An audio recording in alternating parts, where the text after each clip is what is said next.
Hello and welcome to Jerry's Live. My name is Michaela Westra and I will be your host this evening. Now, if you are new to the show or if you're back, don't forget we have that teacher's cart. JL387 is going to be today's code, so if you're curious about anything I'm using tonight, it will be in that cart. You'll just pop that code, hashtag JL387, in the website on the search bar, and it will show you everything that I have. But let's go ahead and get started. So today we're going to be talking about building the perfect watercolor palette. Now, I don't know if this is going to be perfect per se, but I'm going to give you lots of tips and tricks on how to find what's good for you and how to adjust what you might already have. So hopefully you guys enjoy. So right off the bat, I did want to show you guys, if you were here last week, Emmy was using a palette that a lot of you guys were curious about. I'll show you guys this as I talk, just so that you can see a different perspective, because everything I'm going to be talking about today is kind of from my perspective. So I'm going to give you tips and tricks on how to find out what's good for you by kind of showing what I've chosen in the same style. So to start off, how do you create the perfect watercolor palette for you? So to start off, you want to think about colors. So what colors are you naturally drawn to, and how do you figure that out? So the best advice I can give is creating a mood board. So I went ahead and did that. I picked out 15 different images from other reference photos I've printed out previously, and just found little snippets of areas where I really liked the colors that were together, or maybe it's just a single color that I liked. But I now have 15 images with colors that I enjoy, and I can now look at them and analyze what's in common, what is like the most prevalent color in all of these. But let's go ahead and look at what I've picked out. So I just cut out little 2" by 2" squares of old reference photos and magazine clippings, anything that I found kind of fun and interesting.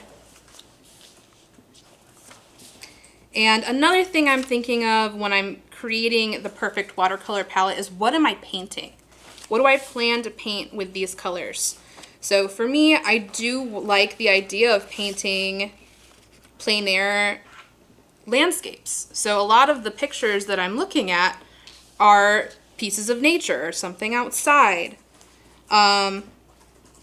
So I'm using that to kind of help me pick my colors. So now that I have this, some things that I'm seeing, there's a lot of blues and greens, which, if you know me, blues and greens are my favorite colors, and they're definitely showing up in these pictures that I've picked out. Another thing I like is I really like the contrast of different shades of blues with more of a neutral orange. And that's also something I'm seeing in here, these neutral, kind of rusty, pastel-y oranges. I don't like super punchy, vibrant colors. I know Emmy does, and I love the stuff that she makes. But I kind of lean somewhere like more neutral, except for those blues and greens. I kind of like a punchy blue and green. When I would create bodies of work in the past, something that I would do is I would be like, I don't really enjoy the color red. And I couldn't tell you why. I do use red in my art, but I'm not a huge fan of the color red. So I didn't mean to, but I don't really have any reds in these pictures, which kind of tracks. The reds I do see, like this dusty, deep red over here, or more of like a purpley red, maybe like this rusty reddish orange. And then another thing I told myself, I didn't really like purples, but now that I'm looking at this, I'm really drawn to this type of purple here, like this lavender color, this pale, like not super punchy, but like kind of a toned down, desaturated purple I'm really enjoying. So I kind of knew these things already, but now that I'm looking at all of these, I did learn something new. So that purple thing is very new to me. I didn't used to like the idea of painting with purple until I was looking at something like this. I'm really drawn to some of those colors.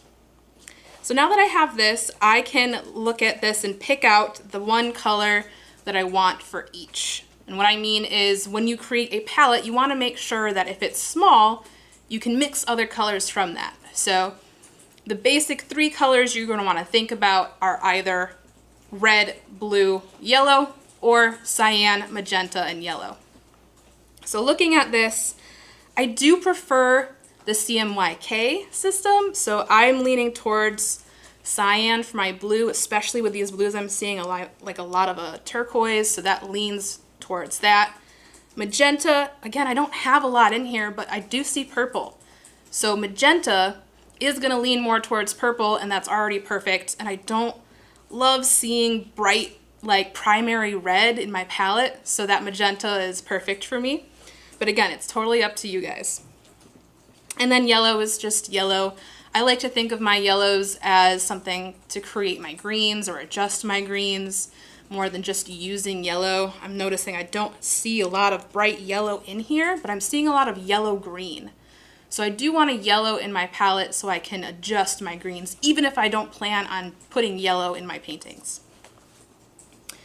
All right, so now that I have this and I have the colors in mind, I can now go into what kind of paints do I want to use. So right now I have a basic set of watercolors. This is Turner. And I like to start by looking at like a pre-made set to kind of decide where to go from there. So looking at these colors, I'm able to look at my, oh, I lost a picture in there somewhere. It's okay, I don't know where it went. But I can look at these now and use these as my reference for picking out my photos. Or not my photos, my colors. So I know I like this olive green. This fits in with those yellowy greens I'm seeing. And I know I need like a turquoise blue, because that's another color I'm drawn towards. And I can just keep doing this with the colors I already have. Or if I don't have watercolors yet, I can use these to shop for new colors.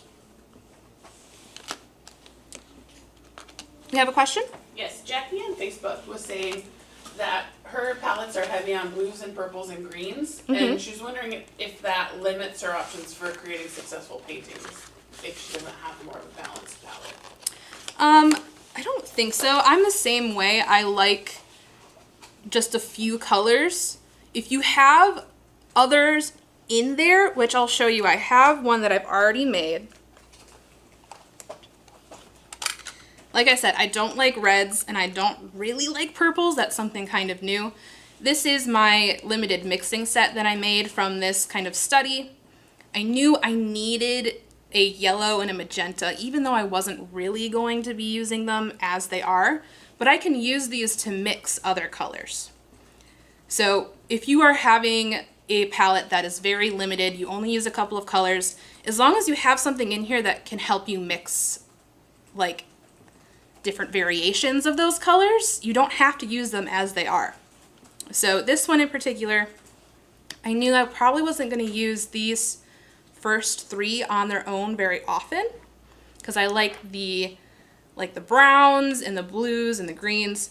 So what I did was, once I kind of selected the colors I liked, I played around with how they mixed. So on the back of this, I know it's super teeny tiny, but I made a little mixing chart to show what the palette actually looks like. So even though I have these colors in here, I'm mixing a lot of these colors for what I'm actually going to achieve in my painting. So now I can see what colors I do actually have. I do have like a red-orange in my mixing chart. I probably wouldn't lean to that unless I had something in my reference photo that was red. I do run across that sometimes, which I do have a painting I'm working on in a little bit later that has a ladybug in it. And if I don't have any red, how do I paint my ladybug? I do like that. That gives me a little bit of a different challenge. So maybe instead of a red ladybug, I have a magenta ladybug or something kind of purple, and then everything kind of changes into a different mood. But no, just because you have, like, you only like a couple of colors, or even if you like working monochrome, you only like painting in red, for example, you could do that. It doesn't limit your painting, in my opinion. All right. So now that I've kind of decided what colors I'm drawn to, what colors I want to use, I'm going to think about what paints I'm going to be pulling from. So what I mean by that is, do I want just classic, beautiful colors? Do I want something that's granulating? Do I want something that's iridescent or metallic or glitter? What do I want in my paints? Not just the colors, what else do I want from my paints? So for me, I am obsessed with texture. I really like a really subtle, grainy texture, especially in my watercolors. So I'm very drawn towards granulating colors. I also like experimenting, so I'm curious about iridescent colors. I did make a set with both granulating, and I made a set for iridescent. So I have some that I can play with. I made 2 different sets with this in mind. So let's go ahead and look at both of them. I showed you the limited mixing set. I followed the CMYK and filled in the blanks with my favorite colors. I did something similar on this one, but I went a little bit out of my comfort zone. So I did have some purples, and I'm loving that I did that, especially with this new thing that I realized with the purple. I added some iridescent colors in here because I wanted to play with that, and I don't usually. So I have a copper, I have a pearl indigo, and then I have 5 just interference colors on the end there. But for this one, I just pulled single colors without thinking about mixtures, just colors that I liked on their own. Because I have more space in here, I can put my convenience colors in here. And there is another set. These are the New York Central empty tins. They also come in a set of 48, so if you really want a really nice collection of convenience colors, that's also going to be a good option. Now, I just started collecting my watercolors, so I don't think I have 48 colors on top of these. Otherwise, I would show you that as an option as well. I would do something very similar that I did for this one, which is picking those convenience colors that I like or I'm curious about using. So I said I'm not huge on red. I did put this coral in here, this quinacridone coral, so I can play around with that a little bit. Maybe I need a red in there. I'm not sure. I did call this my experimental set. So I'm able to play around with this, and I can use this and what I learned from using this to create something else that's more personalized to me in my work. You have a question? Yes, on YouTube, they were wondering, can you show us what an interference color is and kind of tell us about what that, kind of how it works, or even potentially swatch them? Sure. So I have them swatched out on my card here, but might as well show you them in action. So interference colors are kind of metallic-y. They have mica in them that allows kind of a sparkle to show, and sometimes that mica has color. So these 5 on the end here, they look white because the base pigment is transparent, but the mica in there has a little bit of color. So this one right here is my favorite. It is, I have to pull it out to, I think it's iridescent blue-green, or what's IN? Not iridescent. Yes, interference. Interference blue-green. So it has 2 different colors of mica in there, both blue and green, so that at the right angle, you get a really nice shift of turquoise, kind of. Some black watercolor paper, maybe it'll show up? Sure. So like I said, it comes out clear, but in the right light, if I can get it to hit the light just right, it shows blue or green. Now, Katie's grabbing me some black watercolor paper. This type of paint shows up really well on top of something dark. So while she's grabbing that, maybe I'll grab some of this Perylene Violet that I have on my palette and put something dark down.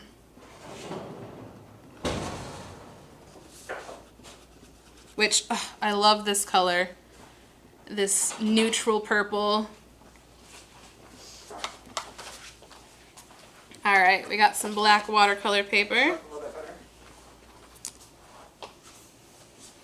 And I typically use these to paint on top of my dark colors that I've painted on my white paper. But for swatching, same color, it was white on the other one, but on black paper that mica really reflects, so you can see that color a lot more. I love these when I'm painting like color shifting butterfly wings or water. Something that needs a little bit of shine added to it. I think those colors are really fun. You have another question? Yes, over on YouTube they were also wondering if you have any specific brands that you try to stick with, or do you mix them kind of willy-nilly? Oh, I mix them like crazy. I'm gonna tell you now. I just started, like I said, I just started collecting my watercolors. Since I prefer granulating colors, I've been leaning towards like Daniel Smith and Schminke, who have really fun granulating colors that I've been playing with, and some of them kind of have a shift in color, and they all create really nice texture. I'm very drawn to that. So those are the ones I kind of lean towards. I don't think I have a preference. I like a little bit of everything, to be honest. So I don't know if I can narrow anything down for you guys, unfortunately. Also, could you at some point give us the points on the swatch cards? Sure. Explain those. Someone was asking if you created it, and I explained that they're new releases. Yes, they are. So sorry about that. These are brand new. These are swatch cards that fit inside of our New York Central empty tins. So you can fully customize this yourself, and in order to keep track of your colors, these swatch cards line up perfectly with your colors. So I know this one is going to look like this on my New York Central watercolor paper, which is what these are made on. And then these are blank on the back side, so I definitely took advantage of that with these. So on the back of this one, since this is my experimental set, I'm playing around with different color combinations. So these are just a couple color studies that I really enjoyed and want to remember in relation to this palette. And then on my little guy, like I said, it's a mixing set, so the things I want to keep in mind are my favorite color mixes. So I made the teeniest color chart in the world on the back just so I can have something visual to look at. I do have something bigger, so I made that. I took notes of the colors I really liked, and I swatched them bigger. So another thing you can do, I'm going to pull it out now, is once you create, or even while you're thinking about how to create your palette, here is another product with the same brand, Painter's Color Diary, are the same people that are making these swatch cards. They make a watercolor diary, and in here, I'll just switch over to that one page. So these are the mixes I want to remember from my mixing set. Anything in here that I really enjoyed mixing together. Right now, this page is just 50-50 between two colors. I kept track of everything that I really enjoyed, and I want to point out this one because I just think it's so pretty. This is Opera Rose with Bloodstone Genuine. And it's like a pretty neon pink with brown granulation in there. Since I'm working with a lot of granulating colors, I wanted to see what these granulating colors would look like when you mix it with something else, when you mix it with something that's also granulating. How would those granulations change, mixing it with something that's not granulating? Just playing around with those mixtures, especially with my set of 12. I want to see how much variation I can get. Now, these are not all of the colors that you can get with that set. These are just the ones I want to remember the most. Now, in here, if you're not aware of the Painter's Color Diary, these pages can pop out and pop right back in if you want to pull it out while you're swatching, and then you can put it back in. I don't want to take the whole thing out. I'm just going to pop the corner for you guys. And then there's interleaving glassine to keep your swatches nice and protected. Just like that, in between every page. And then the other thing I wanted to show you that's also new in relation to these swatch cards. Let's say, for example, you are not using this set and you want to put it away. You can store your swatch card inside your painter's color diary. This is something else that is new. These guys are little storage sleeves for your little swatch guides. So you can just slide it in and store it with all of your other swatches and mixes. Pull it out when you need it and add it to your palette. Or maybe you change your palette, but you want to remember everything that you had in the one before. You can save this for later. And I just love that these fit inside with my regular color diary. There's also, I put in the teacher's cart a binder box, which you can put, I think, up to 50 sheets in one of those. So if you run out of space in your regular color diary, or if you want to combine your watercolor colors with your acrylic colors, just you can see everything together, you can put it in that binder as well. So there's that. Oh, this dried. I just want to show you guys. It's green at one angle and then like blue at a different angle. I just love that color. Okay.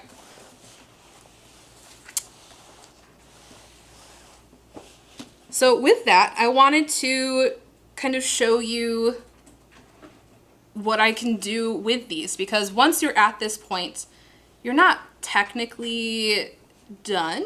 You can be. Maybe you found the perfect palette right off the bat. Congratulations. I might say that this one is pretty perfect to me, but who knows? I haven't played with it as often yet. But once you do that, there is another step. So once you start playing with these and you know how they work and what you can do with them, you might find what you might be missing. So I suggest playing with whatever you've selected and then making adjustments after. But I do want to play around and paint with these and tell you a little bit more, maybe answer some questions while we go. Do you have a question? Before you actually start painting, can you do me a favor and show everyone how to fill a pan from a tube? Absolutely. We have that question popping up a couple times. So if you are looking to fill a pan, if you get one of these empty guys, it comes with this many pans in there. You can also get a bag full of empty pans separately. So I did have a color I've been meaning to add to one of my palettes, and it's just Naples yellow, but all of my yellows are deep orangey yellow, and I just love how this is more pastel-y. So I like to clean these out, just wipe them down a little bit on the inside, make sure it's not dusty, doesn't have any fingerprints in there. Helps with sticking in your pan. Then I like to work in layers. Sometimes I get lazy, I put down one layer and then I don't finish. I just keep using it. But I do recommend putting in like half and then adding another layer once that dries.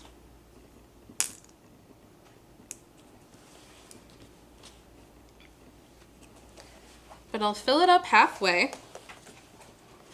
And then I'll take a toothpick, or I have this little sewing pin here that I'm gonna use all the time. And I just mix it around. I make sure that the binder and the pigment isn't like separating. I like mixing it no matter what. And then I push it into all the corners. I'm sorry, you guys can't see what I'm doing here. I'm just mixing it, pushing it into the corners, make sure I'm like scraping at the bottom so there's no air bubbles.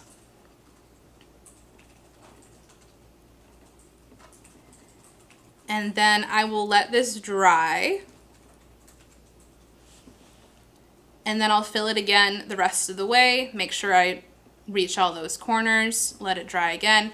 It does take about a week, I believe, for it to fully dry.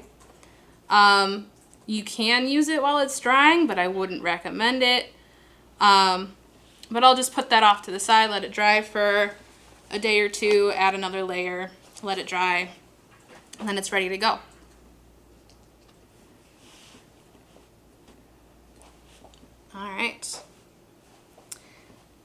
Now, for painting, let me move these guys out of the way. I like doing little studies with pictures that I've taken. I did not take this one. Just so I can see how colors work together with my typical subject matter.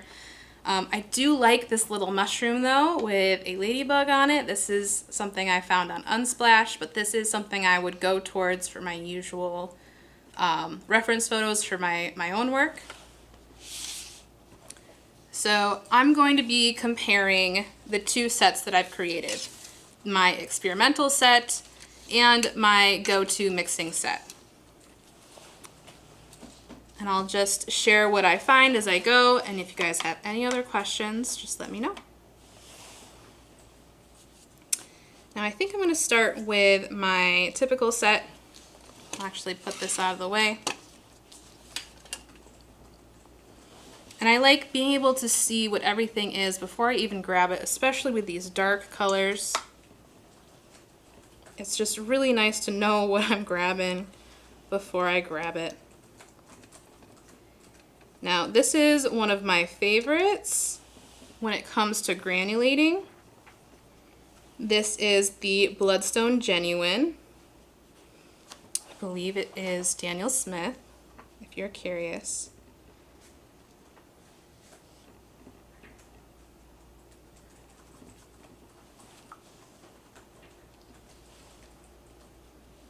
But this is such a good color when it comes to creating texture in nature, because already you can see how much it is granulating. And I don't have to add any of that texture in later. It's already in there right off the bat, which I love. Now, keeping in mind granulation and creating depth, if I'm adding granulation in the foreground, that's a lot of texture in the foreground. In order to separate the foreground from the background, I want to make sure my background is not quite as textured. So I'm going for a similar color. Oh, I dripped on my swatch card. Haven't done that yet. Alright, grabbing a similar color that's not granulating so I can separate the foreground from the background a little bit.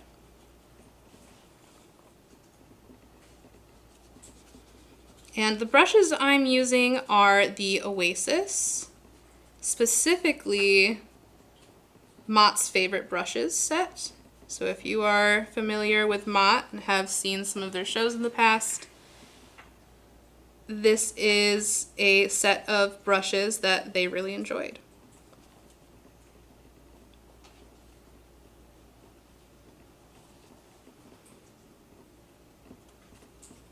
All right. Now the greens, I only have two greens in here. I have the undersea green and a cascade green and like a turquoise, I guess if you want to count that as a green.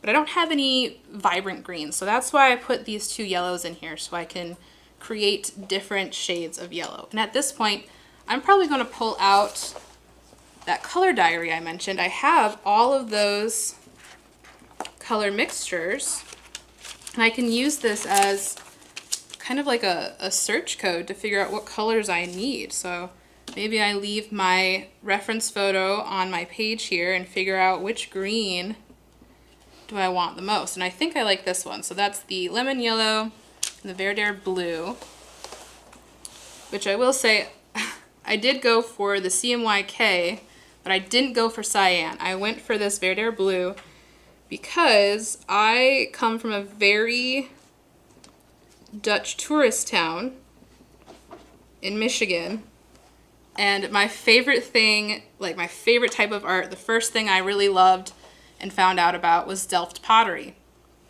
And this blue is like the perfect match. Oh, wrong palette. I got distracted. The perfect match to that pottery, and I just felt like that needed to be in my set for it to really feel like my perfect set here. So now I have my greens. I'm just going to lay down quickly some green colors. Again, this is just a study. I just want to see how these colors go together before I jump into a final piece. And now I need a different green. I want something more sap green. And again, I don't have that. What I do have, kind of like this one here. So that's the Undersea and Sleeping Beauty Turquoise. And since I did all of this prep ahead of time, jumping into my painting is going to be a lot quicker if I already know what colors I need to mix to get the perfect shade of something.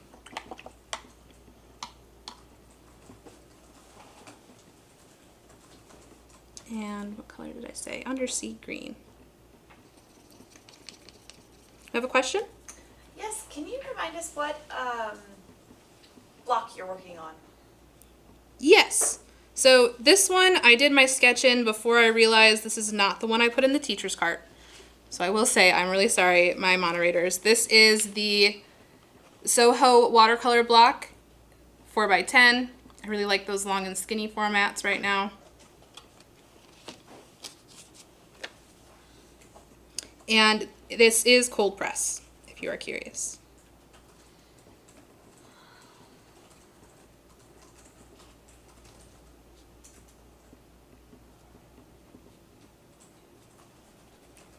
All right.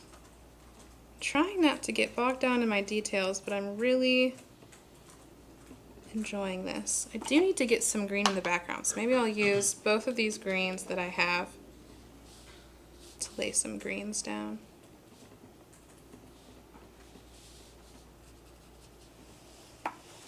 And another thing why I'm doing these studies on the same piece of paper is both of these are going to be done by me. So I'm going to want to know if my practice is going to work with these sets and how maybe one set is going to be better for me than the other.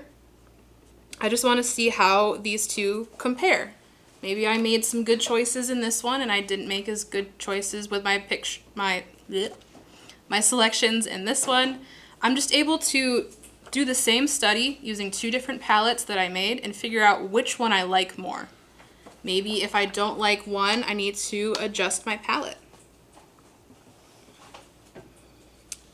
And I really want to grab some granulating colors from the background, but I'm trying not to do that quite yet. So this is a granulating color, but not quite as granulating as what I have in the foreground. So hopefully I'll create some separation there.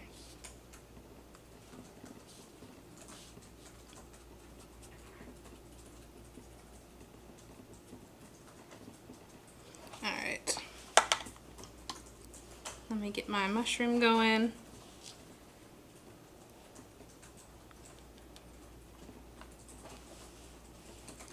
Really light. Maybe I'll mix it with...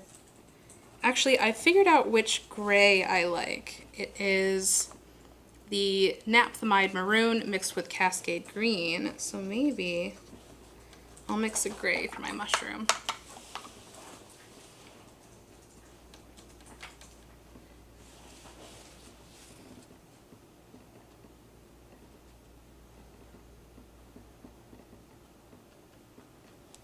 And then there's a little bit of brown at the top, so I'm just going to tap that in.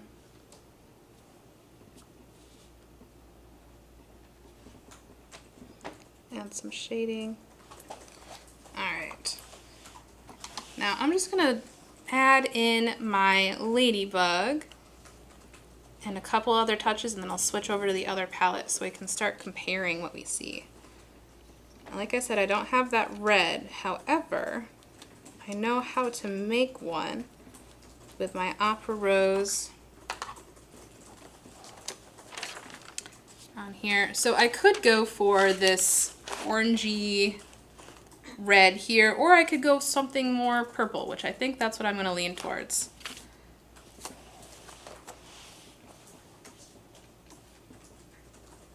Too brown?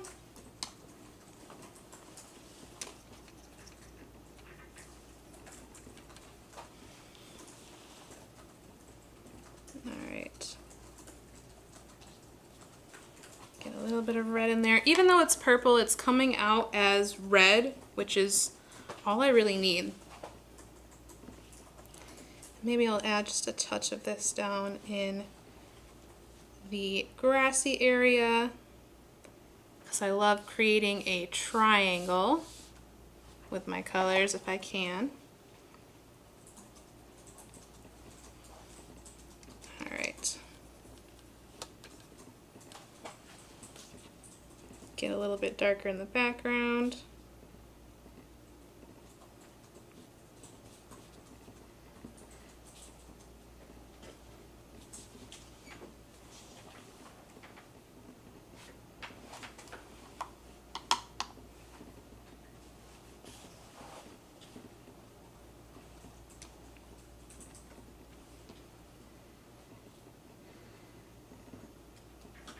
Alright, I think that's gonna be all I do. I can always push this into a full piece if I want to. However, I just want to see how colors are interacting together. I'm not trying to get a full picture created. This is just a study.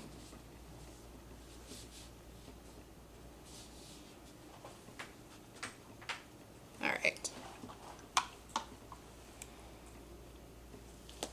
So now I have a little bit of a study here. It's not perfect, but it's got at least the colors I know I would use in this and here and how they're going to interact together.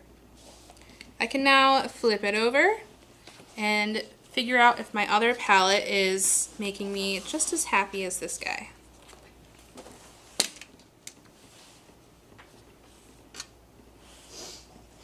Actually, I'm curious. Since I already know the answer to this, do you want me to use my experimental set, which has those interference colors and the copper, or I have Emmy's set, which she chooses these super vibrant colors that I probably would never choose. Maybe I learned something if you guys think I should use this, but I want you guys to decide. Do you want me to play around with something new and find something else out, or play with the experimental set? And while you guys do that, while you guys vote, I'm just going to touch up my other painting. Yes? Can you remind us what brand of watercolors you have in your palette that you were using? Ooh, the limited set I think has 3 or 4 different brands in there. I could not tell you. I put the majority of the colors that I have in my experimental set are from the Turner line. However, I do have some Daniel Smith, I have some Core, I have some, I think I have some Schminke in there. I have quite a few different brands, but the experimental set is going to be mostly Turner. I can say that.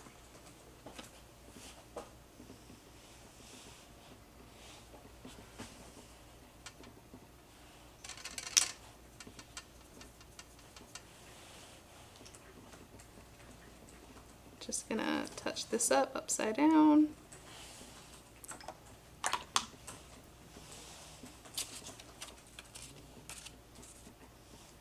So just a reminder, let us know in the comments with our moderators, Amanda and Emmy, whether you think I should be using a new palette created by Emmy or play around with the experimental set. Which one would you guys rather see me paint with?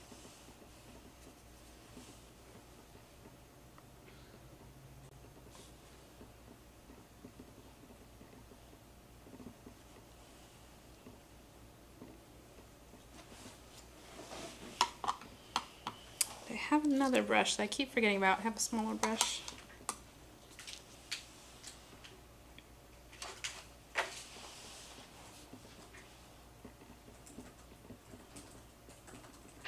Ladybug has a shadow.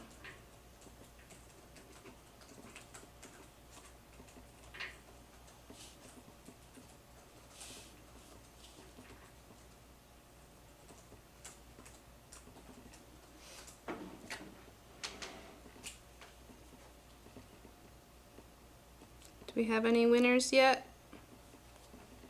How are we looking? We are so tied on YouTube. We're pretty even in my areas as well.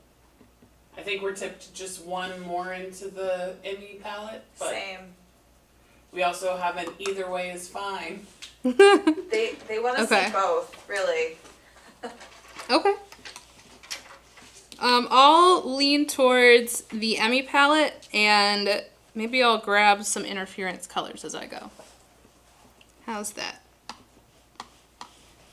Oh man, I don't even know where to start with this. Okay. So we'll do the same thing, add some foreground, background. Have to mix colors a little bit differently with this.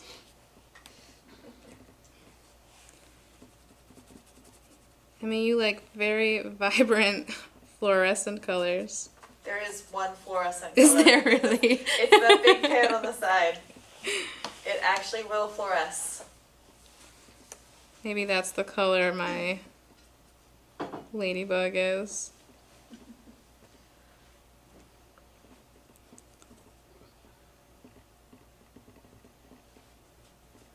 Something else I'm noticing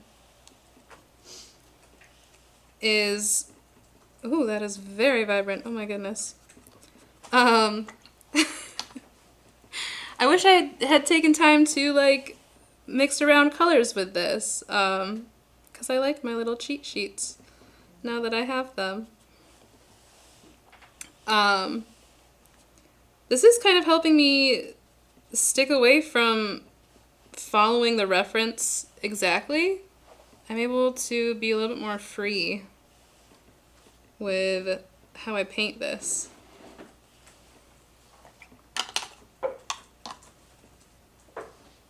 I know this is tiny. Are you guys able to see this okay? Okay. I do need a vibrant green down here in the bottom. We do have a question over on YouTube. Yeah. They want to know what size brush you are using. Sure. So the set that I put in the teacher's cart has, I believe, 5 different shapes and sizes. I just chose these 2 because I'm working smaller. This is the oval wash, 1/4 inch. And then I have a size 2 round. These are both Oasis. The other brushes in their set is this size 12 French quill. I believe there is also like a large flat. I want to say it's a size 12 flat. But if you're really curious about all of them, check out that teacher's cart. It will have all those answers I might not have.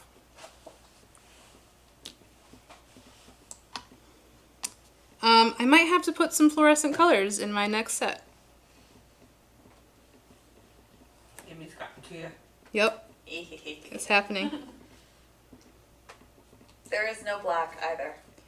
That's okay. I don't usually put black in mine. I put Bloodstone Genuine, which is like a red black, and I put Neutral Tint, which is basically just gray. But I don't like putting black and white in my watercolor palettes. I like mixing my own. Make a chromatic black. Mm-hmm. So usually we'll find a dark blue and a brown in my palette. Yeah.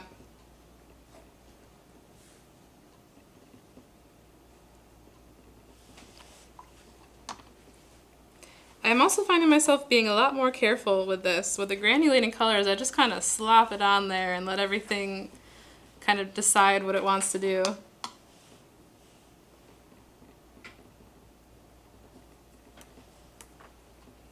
I am trying to stick to my favorite colors, which are blues, greens, oranges. And I would recommend playing with something you're not typically going to go for. See if you learn anything new. If you don't learn anything, yes, you did. If you don't think you learned anything, if you don't like it at all, you found out that you don't ever want to use those again. All right, let's get some fluorescent red in here. Oh my gosh. Girl, How do you paint with this? Look how punchy that tiny little spot is now. All right. You don't have any brown. Okay. There's one brown. One brown. Just one. I need like 3 minimum. You have one. You also have the ochre, which is, in my brain, is kind of a neutral. Neutral but if you yellow. look at my palette, you understand why that's my neutral. Mm-hmm. Trying to mix another. You can also mix your browns. If you just mix opposite colors on the color wheel, eventually. You will make mud.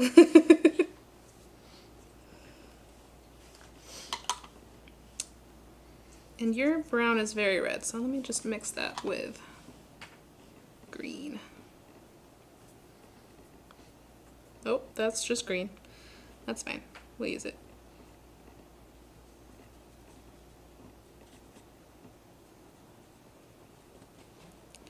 Alright, I don't want to go too far with this, but let me get my mushroom in there. We'll compare and then adjust our palettes. Now, maybe I'll go kind of crazy with a color and I'll just make like a greenish gray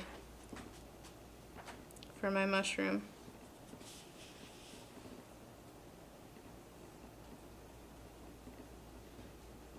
Another thing you'll learn when you do studies like this and you compare, especially if you have like 2 mixing sets, the sets that are smaller are going to be unified already.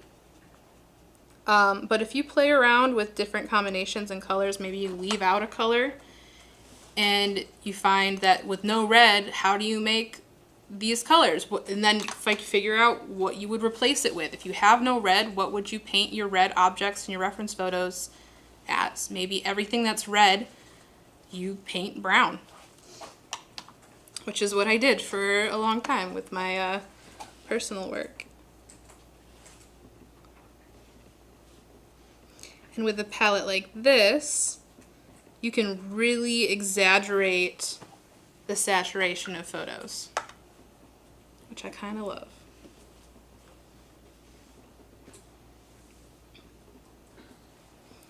All right.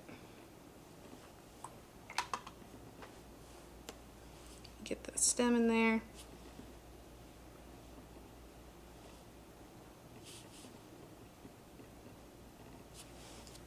Okay.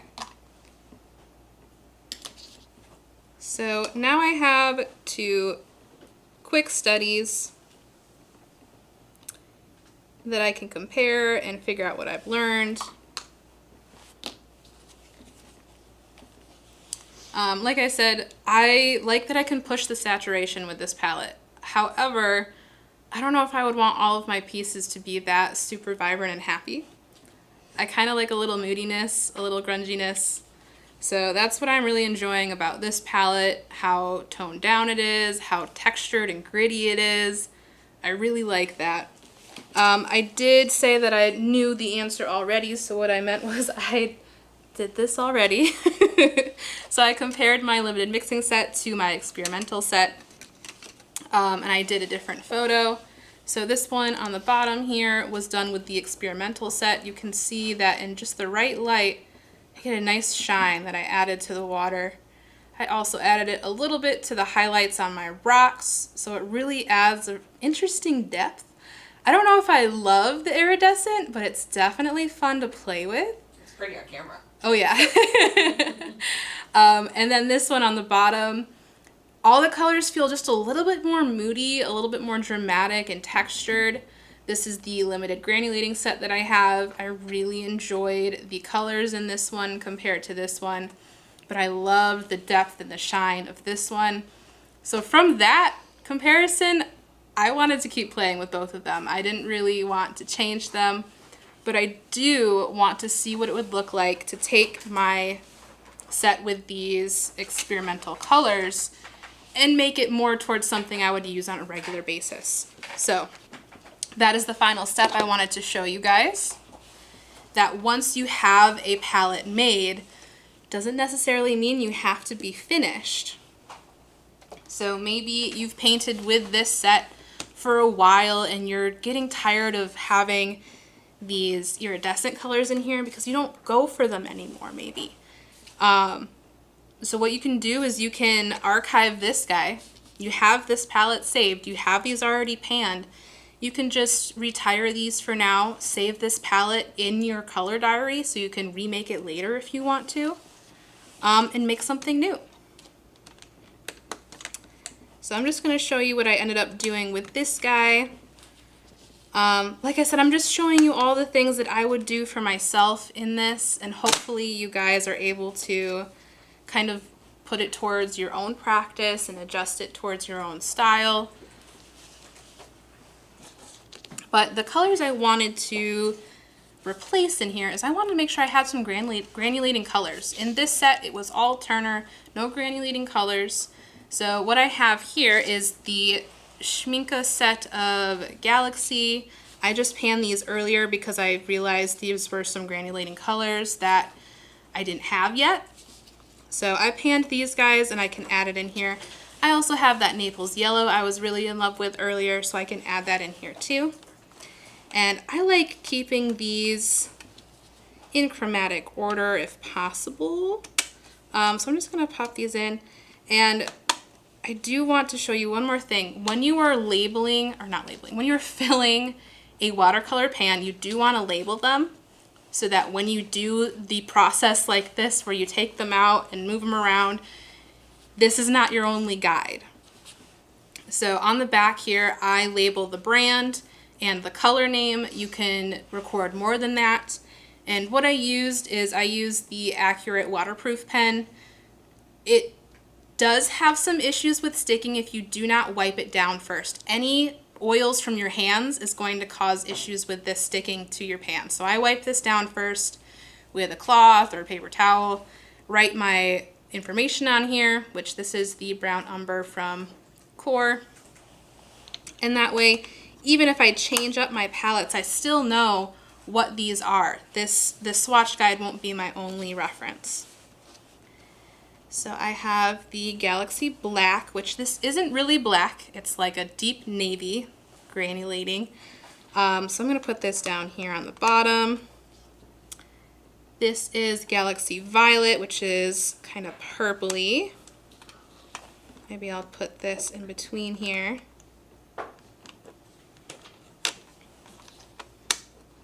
And then I did want to remove a couple other colors. So looking at this here, I didn't love using that red color. I wanted to push myself. I wanted to see how that would work with that in my practice, but I wasn't in love with it. So I'm going to take that out and replace it with the granulating pink.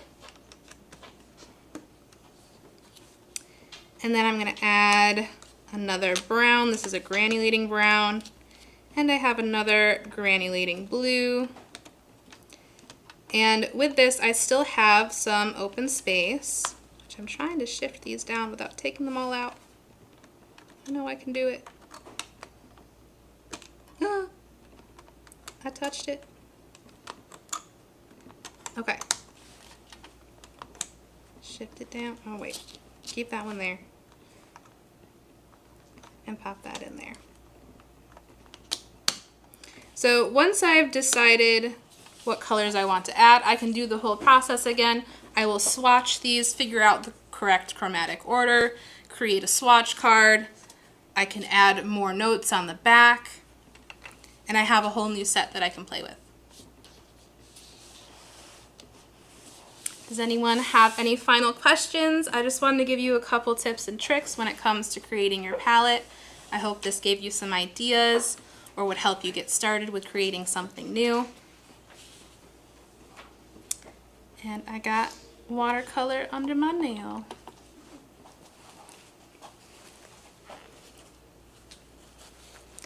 All right, if you have no other questions for me, I do love that you guys joined me today. I always love seeing you guys here, and I also love seeing your work. If you guys followed along today and you create your own palette, or if you have one that you already have that you just are in love with, please share that with us. We love seeing what you guys have to offer to our community, which is the Jerry's Live Facebook group. If you are new to it, don't forget that one security question. And again, if you're curious about any of our supplies that we used today and you want to add it to your collection, go ahead and use that code JL387 and pop that in the search bar on JerrysArtarama.com, and you can grab whatever you need. All right. That is everything for today. Thanks again for joining me. Stay safe out there in this heat wave, and we'll see you next time. Next time we'll have Emmy here, and they're going to be doing a paint-along with oil pastel and showing off some really cool pictures that she took while in Lake Tahoe. But thanks again. We'll see you next time. Bye!